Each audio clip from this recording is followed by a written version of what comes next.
Hey everyone, this is Oz1Ton007. I'm here to try and get all of my 2000 pay-per-view reviews out of the way in one night. So here we go. Let's start with Royal Rumble 2000. Start off with Kurt Angle versus Tazz.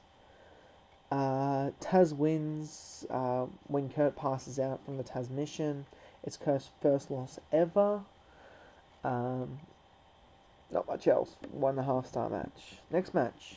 Tables match. The Hardy Boyz versus the Dudley Boyz.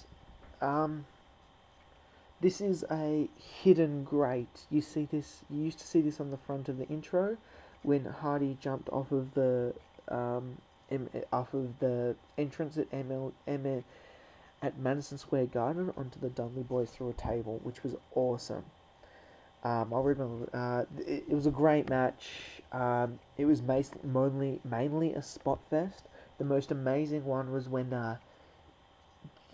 Jeff hit Bubba with a chair on top of the entrance, and then Bubba fell through 3 tables. Then after that, Jeff Swanton bombed Devon from the entrance through a table to win the match. So it was amazing.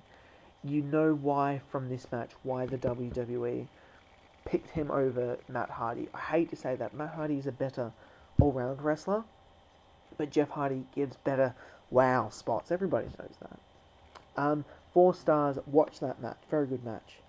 It sort of made this pay-per-view, I think, except for the WWF Championship match. Okay, here we go. Next match. IC title, IC Championship match. Jericho versus Chyna versus Hardcore Holly.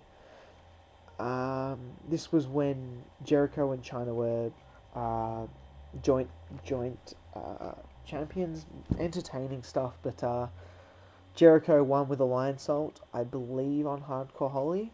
It was a good match with some good booking. 2.75 stars. Match 4. WWF Tag Team Championship match between the New Age Outlaws and the Acolytes. This is when the New Age Outlaws became shit. The Acolytes, never really liked the Acolytes personally. It was a boring match, and the No Way Out one with Billy Gunn's famous whatever, 1 star. Now pretty much the main event of the night here, and one of the most epic matches of all time, is Triple H versus Cactus Jack in a street fight for the WWF Championship. This was an amazing motherfucking match. Oh god, jizz your pants to this one, and then the one that comes after this. But it's one of the greatest matches of all time. It had amazing psychology, storyline, and booking. And that's all I'm really gonna say. You've just got to watch this match for yourself. It is so good. Yeah, 3.75 stars. Didn't quite get the 5. Yeah, didn't quite get the 5. I felt it should have been. The Royal Rumble should have definitely been last after it all. I felt that the street fight should have been last. This should have finished the pay-per-view. Then the Royal Rumble finishing it with 3.5 stars, where I believe that The Rock won. No. That was when the Big Show won, and then they won it together. And then they rivaled about it or something for a while. So yeah. Overall I gave the pay-per-view an 8.75. Probably one of the better pay-per-views of the year. I'm sure it's not the best. There's a 9 somewhere later, which is the best pay-per-view of the year. But okay, next pay-per-view. No Way Out 2000.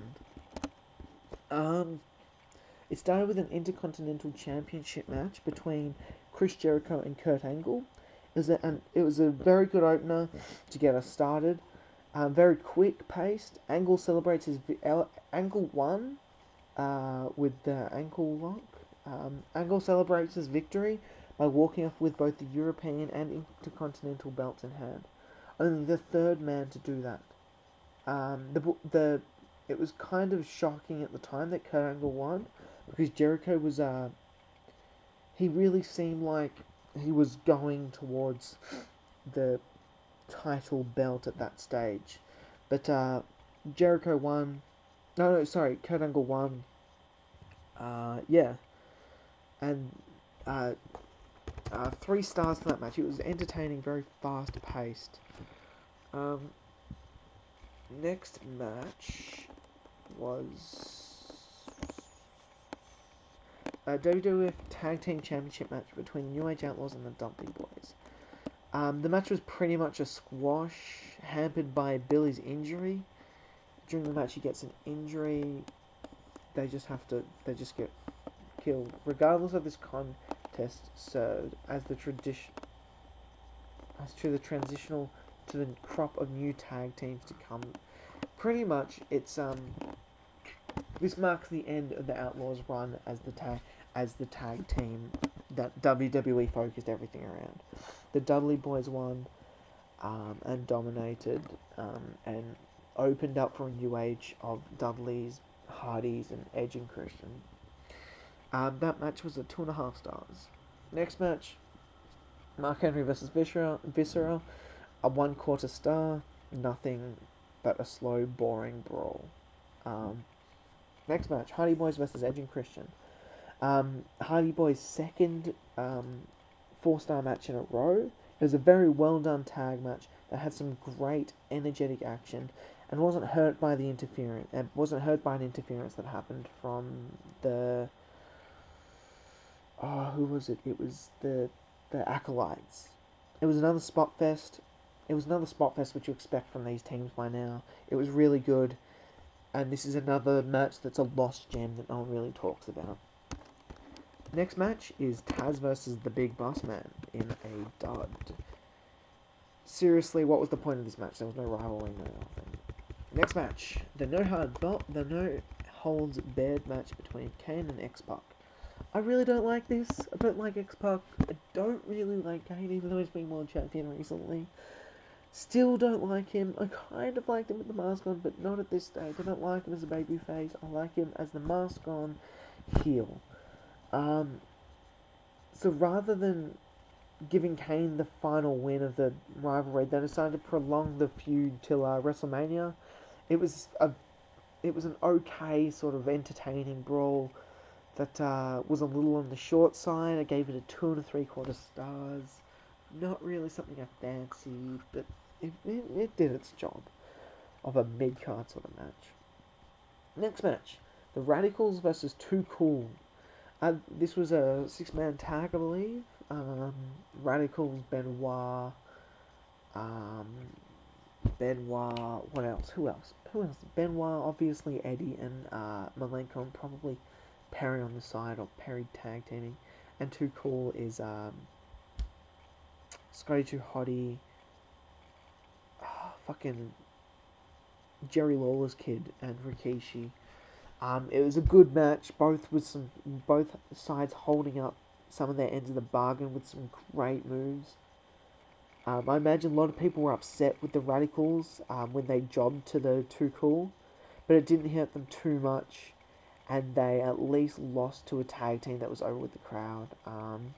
3 stars. This was pretty much, I think this was really just to get Rikishi over. They were entertaining. They're sort of a PG sort of thing now. They go very well right now in how WWE is. So 3 stars for that match. The second main event of the night, Big Show versus The Rock. I believe this was for who won the Royal Rumble or something, for right to face the world champion. Big Show won. The crowd was absolutely stunned. They were sort of speechless, and that The Rock wasn't going for the title. It was a decent match for what it was, but the ending was kind of a major surprise for those watching at the time. However, as we know, the next few weeks would render this result moot. Because of the Fatal 4-Way with the McMahons in each corner. Gave that match a 2.5 stars.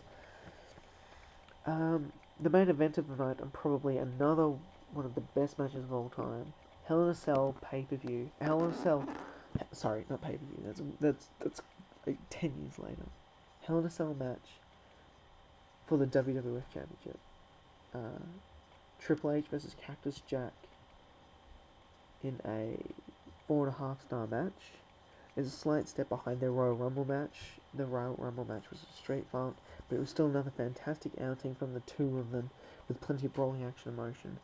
Of course, much of the emotional impact would be done in the following weeks. They had the awesome spot where Triple H flings Cactus Jack over his back to the cage. And yeah, overall I gave the No Way Out 2000 a 8.25 out of 10. I'm on Swanton, guys. Talk to you some other time.